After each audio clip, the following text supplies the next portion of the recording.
আমার কাছে তুমি মানে সাত রাজার ধন, আমার কাছে তুমি মানে অমূল্য ধন।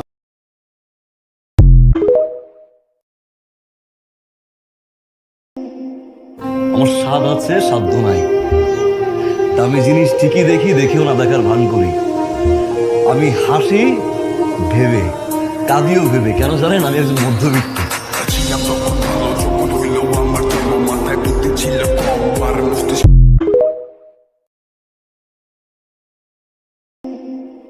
আমার স্বাদ আছে সাধ্য নাই, দামি জিনিস ঠিকই দেখি, দেখেও না দেখার ভান করি। আমি হাসি ভেবে, কাঁদিও ভেবে, কেন জানেন? আমি একজন মধ্যবিত্ত।